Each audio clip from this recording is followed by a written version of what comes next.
Hello and welcome back to Scottish Independence Podcasts. We've got a real treat for you this week. Our guest is Pat Kane, who Marlene found herself holding a banner next to at the Believe in Scotland March. We took the opportunity to invite him on the show and we had a great conversation with him. You probably know this already, but Pat's a writer, he's a musician.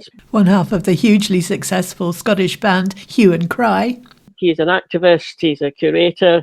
He's primarily based in Glasgow and London. He's written a play, The Play Ethic. He's written for The Independent, Sunday Times, Guardian, Sunday Herald, currently a columnist with The National. And this episode is all about over 65s. Why are they still not yes? And it turns out Pat has some very interesting ideas about that. Pat, thanks so much for coming on. It's just brilliant to have you with us. And before we get into what we're going to talk about, which is how come so many older voters are still not convinced about independence. But just to explain a bit, Pat and I were both guest speakers at the March and Rally in Glasgow in April, which meant that we were part of the troop of people up at the front of the march, holding the banner, walking along. And at one point I was thinking to myself, well, this is going to take a while because you don't walk terribly fast. So I'd never met Pat in my life before anyway. I remember I turned around to you and said, Pat, have you got any ideas about why so many folk, in my age are still not convinced? And you turned back around and said, yeah, I've got loads of ideas about that. Oh dear, not all of them of equal quality, but anyway, yeah. The next 20 minutes, you and I were just talking about that. So yes, of course I didn't record that at the time, but great that you were happy to come back in and talk to us about it. Now, Marlene was using a slide here showing the age profile of the yes and no voters. We all know what it is, but just so you know what they're referring to. You can see what happens. You get up to 55, 60, over 65, and whoa, it's a way down. 65 plus is sitting at about 25% back then, but it's increased since then. I mean, it's not at 25. I think it comes in about a third, 33% convinced, but still 2/3 of us not. Whereas you look at the under 25s or the under 30s, it's completely the other way around, if not more so. Tell us what your own kind of thoughts are about that. Sure. Well, what I remember us talking about, Marlene, was what the kind of the determinants on that would be in terms of history and culture in the kind of the latter half of the 20th century and a wee bit into the 21st. But I was looking at the demographics as evidenced by the dashboard on Facebook of Hue and Cry audiences. We sort of came of age in the mid to late 80s. And we're celebrating our 40th anniversary this year from starting in 1984. And the bulge in our viewership and our attendees are between sort of 45 and 65, and a bit older than that and bits younger than that. So read that back 30, 35 years, and you're looking at. Because I'm thinking about it musically, I'm thinking about hippies, punk, and post-punk. Firstly, what I think about is what has been the positive or negative impact of people being part of countercultures or subcultures. And I don't think much research has been done for this. I don't know how much research has been done on where you're a punk, where you're a hippie, how does that affect your ideological choices. But I can't imagine that it's disconnected. And I noticed there in the graph that you just showed that the 45, 65 is the kind of break point for people descending away from a bravery about independence towards a fearfulness about it. And so you're getting into people who might have just had the counterculture pass them by. They just weren't involved. They were too busy working. They were too busy trying to kind of get on the conventional career ladder. I wonder whether we, at some point, or whether there is research that identifies people's involvement in rebellious or countercultural or alternative cultural or social movements and their subsequent ideological development. I mean, it's quite complicated in the US, for example, when they look at the demographics. They see quite a lot of boomers and late hippies and Generation X taking that kind of profound individualism that they had and turning it around towards a kind of an anti-government sentiment. That's their particular story about the relationship between the countercultures and later ideological statements. And also, I think the more that you're not alive within those movements, maybe you're too old for them, or maybe you didn't ally yourself with them. and I think in the UK, the more committed you are to the post-war British consensus, the idea that this is a generation defined by its united fight against Nazism and fascism, and celebrating the post-war settlement, the welfare, the UK welfare settlement, which provides not just homes for heroes, but a kind of a social cushion for heroes. So you're still overshadowed by the existential threat even for the parents of that generation. I mean, I know that from my own parents, very much defined by the experience of being bombed or having people go off to fight, or even my own father lingering on into national service in the early 50s, in the late 40s, patrolling Berlin for snipers. So there's a whole younger generation, or people who are heading into their 80s, 70s, 80s, 90s, who are, I think, overdetermined by the war and underdetermined by alternative movements, and a kind of rising sense that this isn't enough. The post-war settlement, full employment, full welfare service isn't enough. There's got to be more to life than this.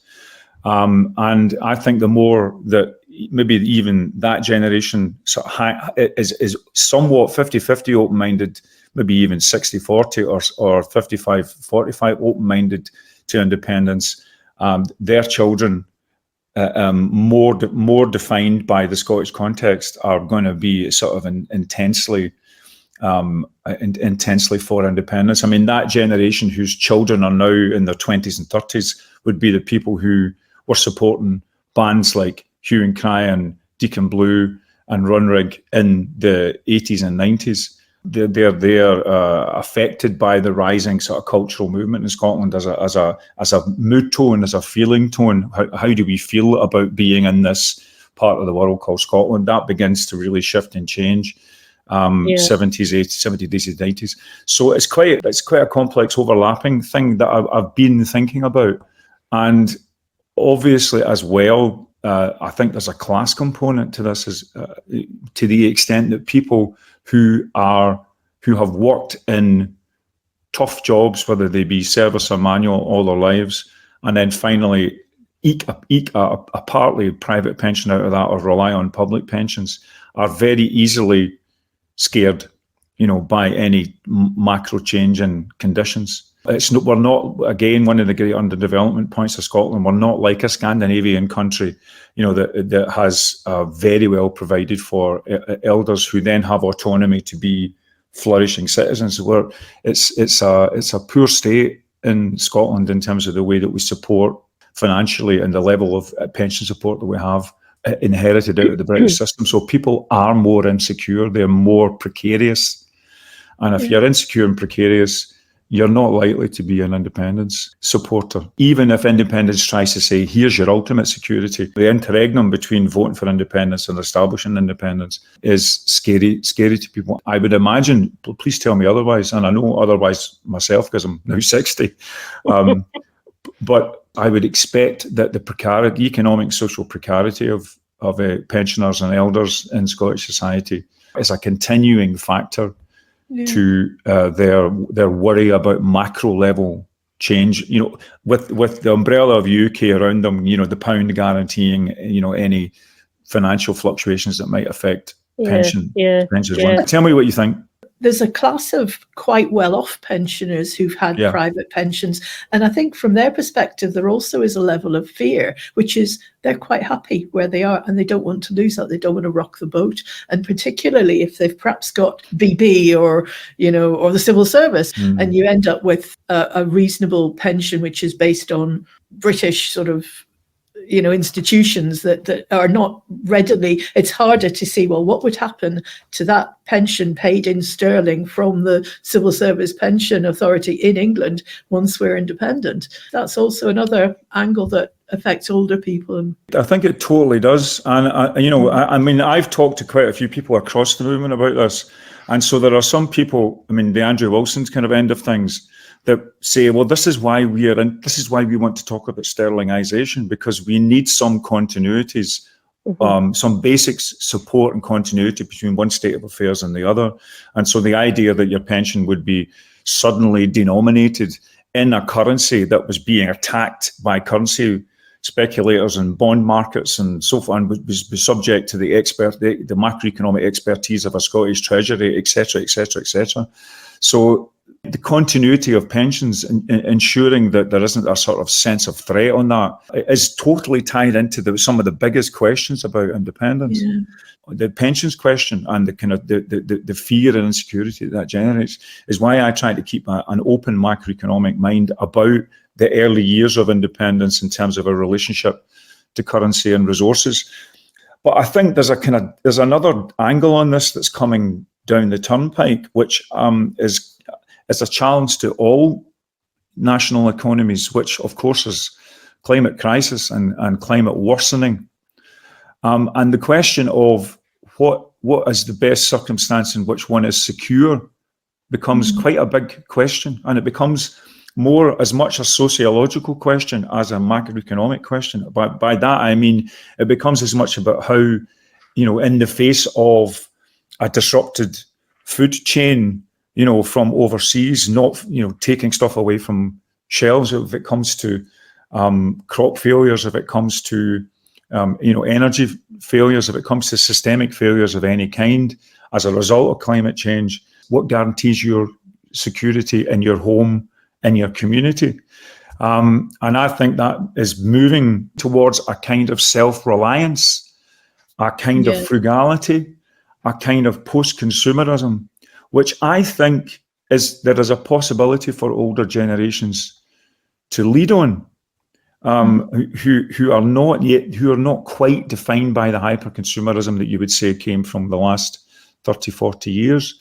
The idea of local activity, valuing community, valuing family, and valuing the way that those relationships, support the basics of life, power being pushed down to local communities. It strikes me that fits with people who have a pension, who have a bit more agency and maybe a bit more leisure, and the energies that they're taking, that they're pouring into, say, the local book festival or the local restored building, are energies that can also go into, well, how do we increase the resilience of this community? Who are the leaders in increasing the resilience of a community in Scotland? Well, I would think it would be as much the elders as the youth. There's a call out to not to all elders, that's not a complete conversion you can make, but to an appreciable quotient of them, which is to say, how are we going to get through the 21st century ecologically? We're going to have lots more local reliance. Who's going to be a leader in those cultures? I think elders have a role to play. What do you think? Absolutely. I mean, I was the chair of our local community development trust until a couple of years ago, and absolutely we are the demographic that runs everything because we have the time, but also a lot of the people who are involved in the trust, it's because they've had a role in their professional life that is actually useful, that they can bring to the community. So I think it really is a combination of that generation is very much has a lot to offer. And I think it's ironic, though, that that's also the generation, whilst they're going to be the leaders in the community, are perhaps the ones who are less, we know they're the ones who are less supportive of independence as a way out of these issues. And yet that whole thing about community resilience, food security, is hugely important. Really interesting, isn't it, Fiona? Because one of the theses I've been developing through my writing and through my talking around the movement is kind of what is the status of the long haul to independence? What do we need to dig in for the long haul? And one of the things that strikes me is that small I independence, will have to be the basis of big I independence. And Leslie Riddick makes this point very articulately, is that people who feel as if they are exercising power tangibly over their localities, over their buildings, over their energy, over their food, over their public spaces, over their cultural offers, feel stronger and they therefore feel more capable as citizens of the rocky journey of independence at the kind of bigger levels, at the levels of currency or the levels of sovereignty or armed forces or industrial strategy or all that kind of high level. So I kind of agree with you that there's a sort of horse waiting to start its race, which is a kind of what me and my partner Indra Adnan have set up with the Alternative, which is a kind of political think tank that we set up about 7 years ago after Brexit. a world with a global perspective. But one of the things we talk about is Cosmo localism, not NIMBYism, but Cosmo localism. You know, the idea that you want to be in charge of the immediate circumstances of your community, but you draw in ideas from global best practice, and you're also connecting as a community to other communities with similar predicaments. You know, clearly the obvious one there is land. So there's actually a very, very fertile politics of small I independence that should build up the character for big I independence. The whole thing, as Liza says, get rid of this stand there and be fixed mentality. But it's a dead interesting question of who takes that forward. What are the, is there a kind of cross-generational alliance that takes that forward? Again, I don't think people who are feeling haunted by their passing, who are feeling economically challenged, are always turnable to a different life, which is to say, you know, you want to leave something of a legacy behind you, which builds up the next generation, or at least which gives them strength and skills and precedent to cope with the remaining remaining 2/3 of the 21st century, which are going to be tough. I would even have wondered whether there's for the really the oldest, the ones who are in touch with the war, there's a way to talk about the next existential challenge. They will also have a kind of leading role in. So rather than it being NIMBYism, it's here and in the worldism. and there's an interesting, there was a piece, I think it was talking about the rise of the Greens in the English and Welsh elections. And they were saying the piece was wondering whether the Greens were heralding a new conservationism overlapping with conservatism. So people who are so just disgusted with the way that development happens in rural areas, who are disgusted with what happens to beaches and water, and you know, whether that idea of conserving for the future can be reattached to a somewhat more radical, bigger politics. And again, it's, you know, who are the narrators? You guys are obviously doing the job, right? But who are the narrators and the storytellers that can talk to different generations and say, value their experience and say, bring your skills to the table, because we're in a situation where we all need to come together to build up our resilience in the face of climate-induced systemic shocks. So not just the elderly, like what I am, but the very, very elderly. Yes. You know, the really old. They're really old, you know, the kind of, well, in their kind of 80s and 90s. And, you know, there's a good few folks still alive at that age, thank goodness. And, but I'm thinking about my dad, who's no longer alive, but he spent his first half of his 20s and a couple of years as a teenager, you know, fighting along Africa and Italy. So when he came back, I mean, he reached the high rank of Lance Corporal in the Royal Signals.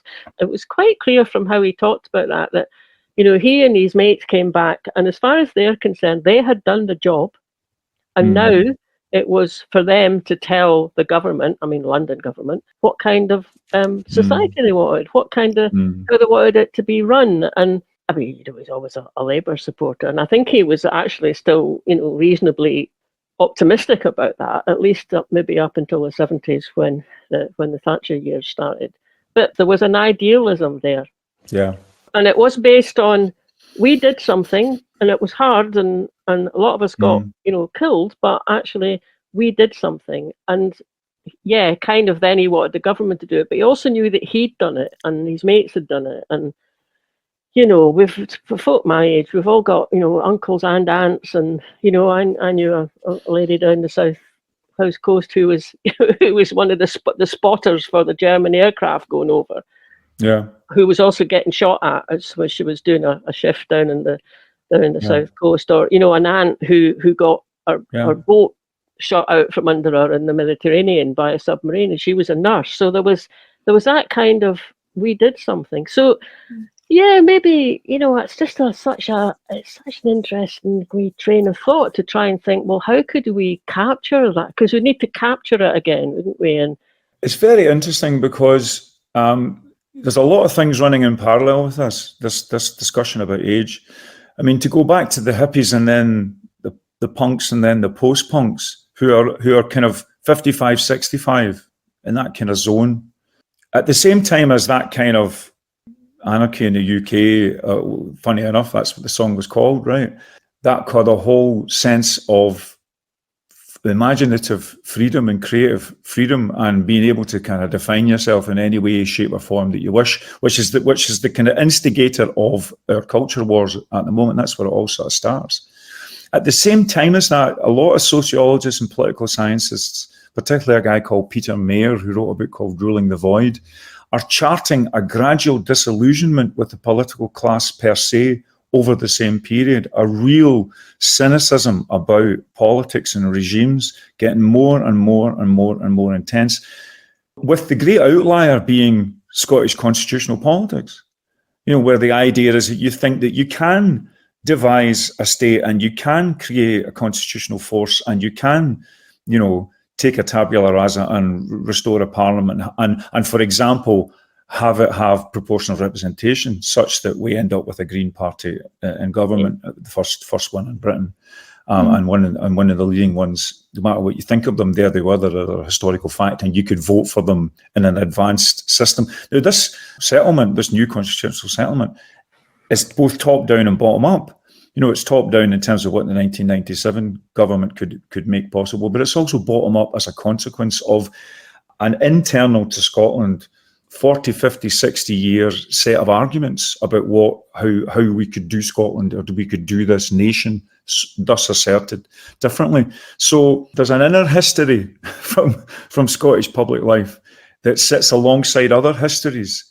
And in a sense, we've kind of bucked the trend, which is kind of laid out now for us in the national populisms that look like they're going to do very well in the European elections in a few weeks' time, and look like they're going to do even better in America and Trump.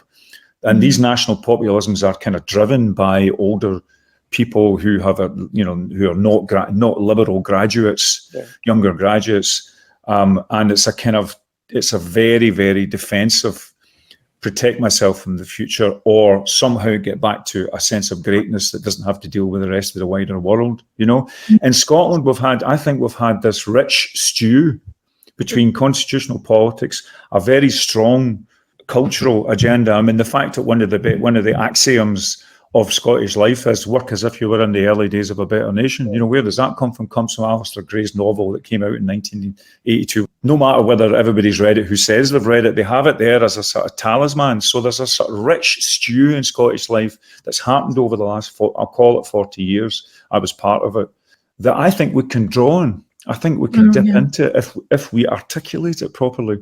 And I think older generations have and aging generations have a big part to play in that. And I wonder whether the call to a radically self-reliant Scotland, I mean, again, to come back to my great pal Leslie Riddoch and the movies that she's constantly been making over the years, a lot of them talk about a very strong and historic sense of citizen self-determination. The folk schools or the peasantry gaining land. 100 years ago, classic moment of nationalist self-building that we missed. I think we have that stew right now. Totally. I'm just back from Norway. Yeah, I was up in Tromsø and then in Oslo, and there is a really good case in point, because the 17th on Thursday is their Constitution Day, which is the day that they declared independence from Denmark after 434 years. Never mind 300. Of a union, 434. And what prompted it was that they'd started as equal partners, and Denmark had been bigger and bigger and bigger, and they were more and more sidelined. And finally, Denmark decided they were going to take away the Norwegian parliament. And that was the point at which they went, hang on a minute, which kind of feels a bit like the trajectory we're on anyway within the UK. But being there on their national day, now we didn't know it was going to happen. And it was also the day we were getting the plane from Tromsø to Oslo. And we didn't know that meant there were no buses. So it caused us. So we had 5 hours to stand in the streets and watch what was happening. And everybody was in this beautiful national dress. They all had flags. And they're only allowed to bring those flags out for special days because of the respect that they give it. And it was just fabulous. The atmosphere was parades of children, there was bands. And I thought the feeling in this place is tangibly different to the way it feels in Scotland. And I was thinking in terms of, the marches that we've been on, the one you were on, the pair of you, Yeah. the feeling on that march was wonderful. That was what it was like right across Norway. But what they didn't have, that I could see any evidence of, was the people standing in the streets waving Union Jacks and hurling abuse and blowing whistles. And half of our country is at war with the other half in terms of, do we believe in Scotland as a country? And I think that is probably something, I don't know how we tackle that. That's interesting though, isn't it? Just hearing you describe, what that felt like over in Norway last week. Because what that brings to mind for me is the kind of atmosphere and, curiosity, optimism, or maybe in some cases pessimism, but at least, interest that there was in 2014 during the referendum campaign. I mean, Fu and I interviewed Leanne Wood not long ago. She was up here during that campaign, and she was describing herself, and it was exactly how, what I remember, just people complete. Well, okay, so I live in Glasgow, so complete strangers talking to each other is that's just the norm, isn't it?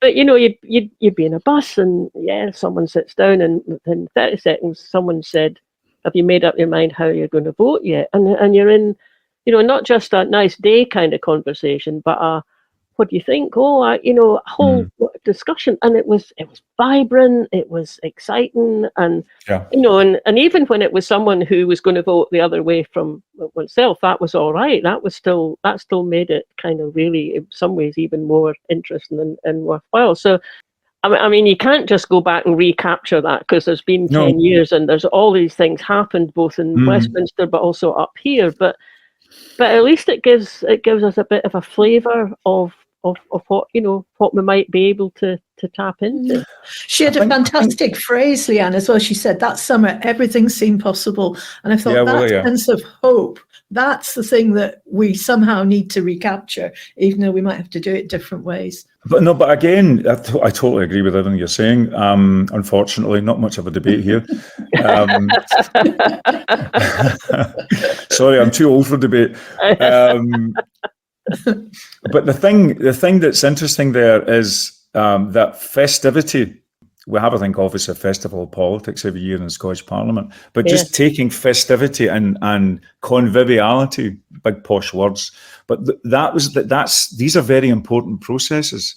So I'm thinking about my pal Jerry Hassan, same age as me, moves down to Kirkcudbright, and the first thing he does is set up a festival, and the festival touches on just what you were saying about curiosity and interest in ingenuity and interest in calmly sitting down with your opponent, who's your agonist rather than your antagonist, you want to respectfully discuss with them rather than destroy them. And who builds these spaces? There's a concept that we work with in the Alternative Global which comes from Václav Havel and Václav Benda in the bad commune at the pre-liberation days, where they were artists and philosophers and creatives, and they created what they called a parallel polis. The old phrase for the old Leninists used to call it dual power, but it was the idea that you have very strong civil society that isn't just doing things because they've found the building and they've found the enthusiasts and they've found the cause and they've got a wee bit of resource, and then they just go and ask for forgiveness, not permission. But it's more coherent than that. There's a kind of an alternative thinking and feeling space that doesn't just happen according to punctual events like a national referendum, but keeps going. The great failure of us all post 2014 was the way that Yes Scotland and its database just collapsed. I know, I was there, I saw it just fold out of sheer exhaustion and dispiritedness, and then all that energy went to the SNP, and then the SNP didn't realise what they had, which was community power in their hands, and they twice didn't vote in Tommy Shepherd, who was there to wanted to take advantage of that and wanted to sort of see people feeling empowered for independence at a local level. But that can be aided and abetted by legislation. So, if rather than thwacking local councils around the backside with ever more punitive settlements, how about getting to grips with land tax? How about getting to grips with community development that puts buildings at the service of active citizens rather than failed models of retail that we need to get beyond in terms of post-consumerist, post-capitalist society in any case. All the great charges that have been made of the Scottish Parliament, which is that they haven't really democratised, extended democracy further down into the society and into everyday life, I think is valid. But I think there's a reason for it now, because we need to build community resilience in a deep and broad way. And as one of you said before, there are people who are creatively and enthusiastically doing that. The question is, how can the top down enable that to happen? I mean, all these stories about people using community trusts. You're starting out with a squat, because the council were about to close down the creche, and there's various places in Scotland that are now sort of robust spaces, but started out with in a kind of sense of protest and take 18, 25 years to get to a state of stability. Mm-hmm. How can we convert that to 18 to 25 months, such that then you have in communities places that can gather together, spirit, hope, and practice, but quickly, rather than being something people have to struggle for. We did that, and the reason we set up the trust was because our local council wanted to divest itself of community centres because they couldn't afford to run them. So they offered them to the community. So we set up to take it over, and it probably was about a year of learning what a centre is all about. How do you, how many toilet rolls do you go through in a community centre? We didn't know. Sure. We had to find out, even little things. But also, what is the relationship with the council? Where do the bills get paid? What's the going rate? Are you undercutting somebody by offering community teas because your local cafe then is struggling? So many things. It was fascinating. Elders would have the competence for that, and right? They were key. We took over the library. We opened it up as a new library that was entirely staffed by retired folk who also were the ones who wanted the library to be there. We also set up a community volunteer driving scheme because a lot of the tended to be older, perhaps widowed women whose eyesight had gone, so they couldn't use the bus. They weren't driving anymore. And we had volunteers taking them down the co-op to pick up their shopping or post a letter and just stuff like that. And I would say within probably about 2 years it took we were running a thriving community centre. We had these programs on. There was a huge number of volunteers, and it's just gone from strength to strength since then. So I don't think it's 18 to 20 years would be the norm. I think if there's something, in our case, it was the civic centre. That was the thing that provided the prompt that we had to do it. But there is a lot of support out there for organisations. And there's the third sector interface, which coordinates all the support for all the charities and volunteer organisations out there. They are hugely helpful. And there's also funding. There's things you can apply for. I think that the building blocks are there. As ever, it's how do you scale it up? The interesting thing that I was talking to a guy who's a sort of quite a high level economic advisor for the current administration, and we were both really agreeing that one of the radical things that could be done that would create resource for this kind of activity you're talking about is a 4-day week. Oh yes. If you can somehow compel that, then what you and on a trajectory which may be compelled in terms of automation and AI and in terms of needing to reduce consumption to a 3-day week, but even if you manage to get a 4-day week, then everybody has that bit more elbow room to be participating in a zone of society, which doesn't mean that volunteering. What did Oscar Wilde say about socialism? The problem with socialism is it takes too many evenings. Yes, very true. So if you at least get some afternoons into your life, people begin to just transform their relationship between what they are, and this is obviously a 4-day week without reduction in wage, but that joins up the elders that are involved in the things that you're talking about, and the working population. So, rather than them thinking, this is not for me, this is what I do after I retire, it becomes a zone of self-creation and self-development and community development that's available to everybody that's working, rather than just those who are officially out of the workforce. Universal basic income would also hugely. I mean, essentially, as retired people, that's what we're on, because we've got a pension, so we're not having to worry about going out to work. No, we're not living like kings, but that would be an extension of that 4-day week. No, that's exactly that would be a great idea. Yeah, that's exactly the compliment. There would still need to be a link made, wouldn't there, between like the people who were involved in all that activity that you've just described. So that might be replicated, I'm sure in communities around Scotland, perhaps. And it would certainly help if there was some bit more of central support for that. So coming down or drifting down from ScotGov. But then people have to make the link to, if we can do this and feel as empowered and look, we're making a difference here, you need to kind of build it up to, so we could have a nation that does that. And that's not there yet. You might not know the answer to this, but of those folk that you were working with, were there very many of them who were pro-independence? I would say probably about half. Like. Oh, everywhere. Okay. That's good to hear, because then that kind of opens up a possibility then to have more people making that link and seeing we could do this, and maybe that would be a way, a different way from what we've tried before, to get to the.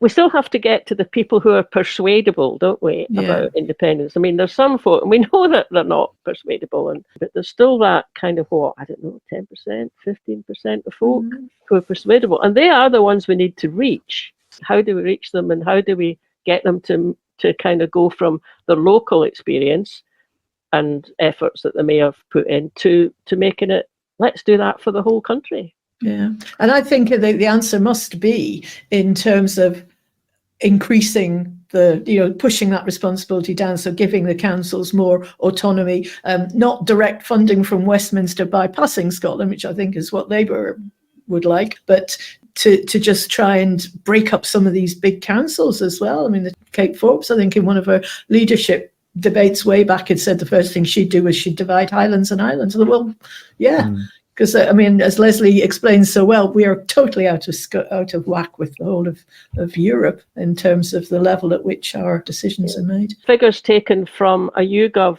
survey that was done, I think, within a few days of the referendum. So they're old, they're 10 years old. But so this is like why we voted in the way we did.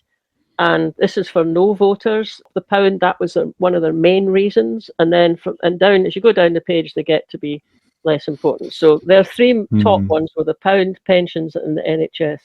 The ones for why people voted yes are not completely dissimilar to that. NHS and pensions and tax and public spending is also important, but then people made the opposite decision based on it. We were reminding ourselves just before we came on this chat about that guy it was Rob Shorthouse, who's part of the No campaign. Yes, very memorable. Yes, absolutely. So we've got a little clip that we had of him explaining how he single-handedly achieved the no vote. I mean, the guy's ego. Cubas. Superbly. Absolutely. But the points that he made, the first one was fear. So absolutely go on fear on all these things that are so important to people, regardless of the situation. But the second bit was, and also give them something to vote for. So he played up that sort of, we're better together and there's something in it because we'll definitely get more powers. And that's something to vote for. It's a win-win. So sort of frighten them, but then give them a tasty alternative that can still make people feel good and Scottish and patriotic because they're going to get the government more powers. Now if that was the case now, if that was a no campaign based on that, it would fail completely, wouldn't it? Because the second half is just demonstrably didn't happen. We didn't get more powers. We didn't get all the promises that were made. The vow was not carried out. We still got dragged out of the EU. All these things have been taken away just because the unknown future, we now know what happened after a no vote. We've got food banks, we've got poverty, we've got, all this kind of stuff. So I kind of wonder, is there something we can do to reduce the fear? Because if the positive reason to vote no is gone, the fear is still there until we can get rid of it. There's two things to say about this. One is that the electoral polls for the UK national election look as if there's going to be a kind of Scottish vote for going with an anti-Tory or a non-Tory, arguably, in terms of policy, but a non-Tory alternative. So there's going to be a bid for a kind of UK level security vote. You know, we would rather be part of that than send our MPs in a kind of neutralised way to a parliament that doesn't really, where they shouldn't probably be there in terms of a Sinn Féiner option. But so there's a sort of, it looks like the legendary Scottish electorate are going to make a tactical vote for a Labour government at the Westminster level. Now they've done that and not done so at the Scottish Holyrood level. So there are 2 years to get some of these, arguments right. But there's an interesting demographic thing that Lindsay Patterson, the academic, brought up about 6 months ago, where he looks at the generational differences. In the surveys between 2014 and 2019, independents attracted 2/3 of people born after the mid-80s, but under 1/4 in cohorts born in the late 1940s or earlier. And since 2019, it's sort of the same. The average support for people born in the 1950s or earlier is under 1/3, and for those born in the 1990s or later, it's 2/3 for yes. So independence is being presented as forward-looking because it appears to belong to younger generations. And the point he makes is that, in short, independence has come to be linked. This is arguable, but this is a point he makes from the evidence of attitudinal surveys. Independence has come to be linked with young liberal graduates, which makes Scottish national populism very, very different from national populism in other places, which is what I said.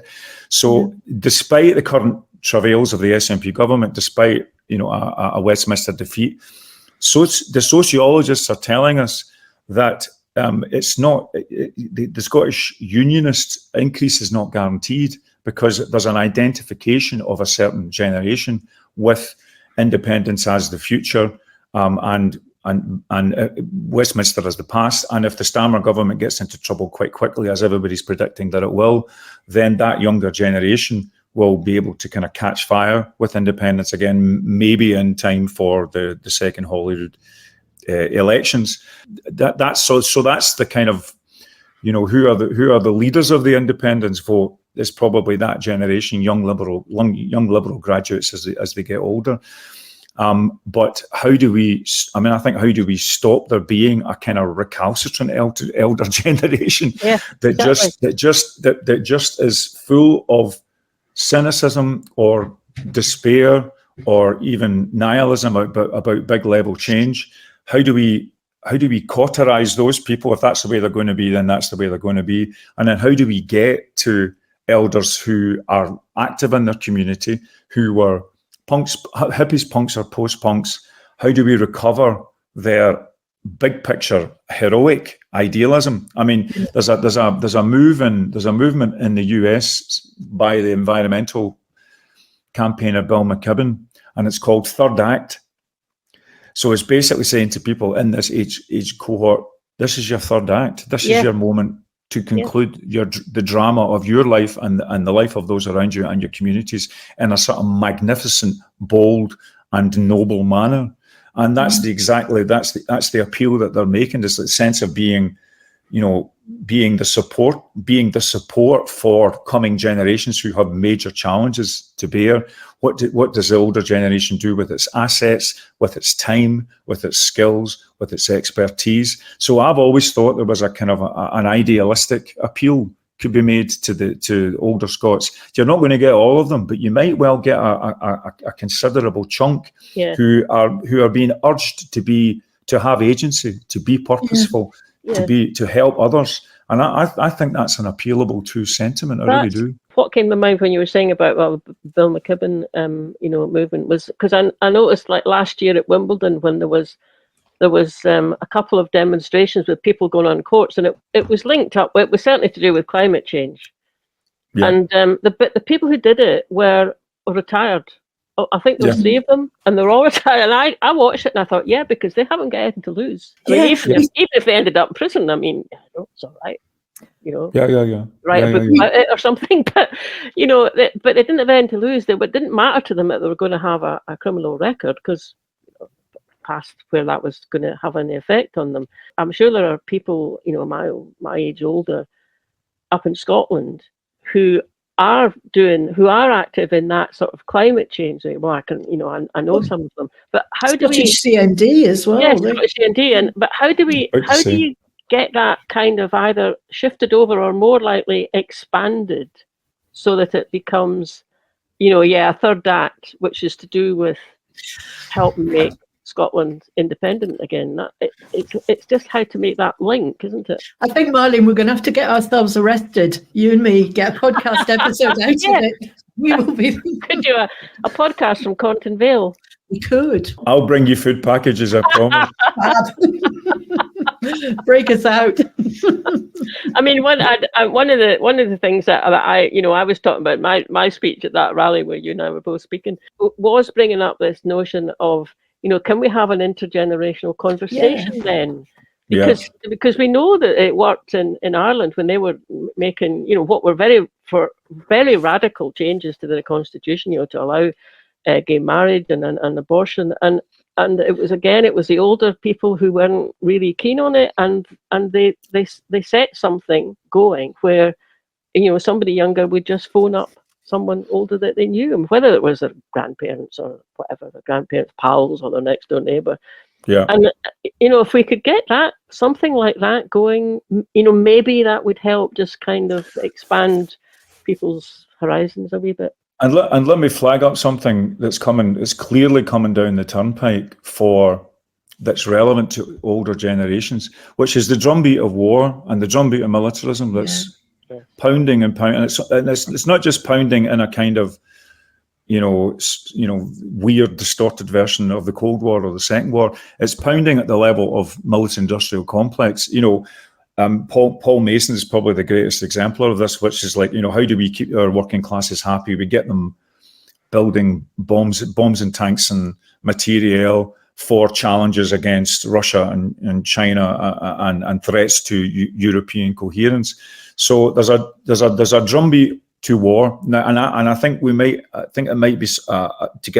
get ahead of the curve by looking at the older generations and appealing to their sense of never again, in terms of Second World War, in terms of World War, in terms of theatres of war, as opposed to them thinking, well, one last heave of the West against its attackers and defenders. I think the peaceniks of a certain generation, you mentioned CND, but there's also people who were formed in their British identity by the war, but there's also people that were, in terms of CND, were terrified by the outcome of the Second World War, which was to put us under a state of planetary extermination. So older people who were involved with that argument, the argument about exterminism, how can we be living in an age of exterminism? I mean, it's still the most absurd aspect of our lives that we're 6 minutes away from America observing the rocket glares in a Russian silo to global Armageddon. I mean, we live in a preposterous modernity in that sense. And there's been lots of people at certain ages and stages in their life that have protested against the madness of that. And it might be time for them to be reanimated or reappealed to. But I think tactically, because I think they could also be appealed to in terms of, okay, here we are, let's defend the West against the rests and the hordes piling in on us, and also people who could see what the concept of a military-industrial complex was and could find a way to critique it, which is the counterculture and the hippies, and leading into the end of the Vietnam War in the 70s. Yeah, I was going to say, because that's the other thing that age group, and myself, including myself, was involved in, was those protests against Vietnam. I mean, obviously more in the States than over here, but certainly it happened over here. So, it was quite a thing to be involved in, and it was also a bit scary. But you were in contact with a feeling that you could do something. So I can do something, but also if I join with other people, then we can do even more together and take that up to if Scotland was independent, we could do even more. So that's the task, I suppose, isn't it? I've got this pun that I make, that when people talk about Team Scotland, I say, no, it should be Team Scotland, as in TEEM, Scotland. So we need, if you want to invoke Team Scotland, where we all line up, that's what we've had that politics for the last 10 years, the golden thread of competence. I think everything else. I think there needs to be a general increase in stroppiness within Scotland about what is the best and most empowering society that we can live in. So a teeming Scotland, is one in which we look for surprising agency in many different areas. And that's why I wanted to have this conversation, because it doesn't strike me as completely impossible that we do not give up on the over 55s and the 65s and the 75s. I think we could find ways to talk to people who are otherwise also not interested in independence or are averse to it, by figuring out ways to talk to older generations, and by appealing to the history that they've lived through and the idealism that is maybe still sedimented within them, not with an anticipation of complete success, but we may well forge something intergenerationally, as you say, Marlene, which could be new. I remember the point of supporting Scottish self-determination and on the way to independence is that we are a laboratory of democracy. As Louis Brandeis once said, it should be a place in which we can be. And we stopped experimenting with democracy in Scotland. We decided we were going to be Team Scotland. We're going to do the golden thread of competence, and here we are. So we're actually it seems like we're at the bottom of a curve. All the commentators are saying independence is done and dusted. No, I think it's the bottom of the curve leading up to a different set of futures. And I think that should happen regardless of whether we get the big blue tick from SNP's headquarters or not. It's just been great talking to you, Pat, and again, just kind of say thanks very much for coming on. But it's a whole kind of ideas coming in from all Scottish sides and what we've been talking about, and that's really great. Actually, it's sort of fertile, isn't it? It's a sort of fertile. I think so. To be thinking about it. I think things are fertile. So happy to be here. Thanks for having me, and call me back when appropriate.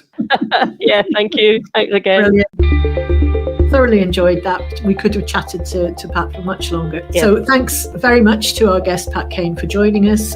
We will definitely take him up on his offer of coming back into the studio at some point. Definitely. As you said, it was fascinating. Yeah. Thanks for listening. Yeah, we'll see you again next time. And you can watch the YouTube version of this discussion on our YouTube channel. And don't forget, new podcast every Friday. And during the election period, we are doing regular election specials as well, which you'll get on our YouTube channel. Thanks for listening.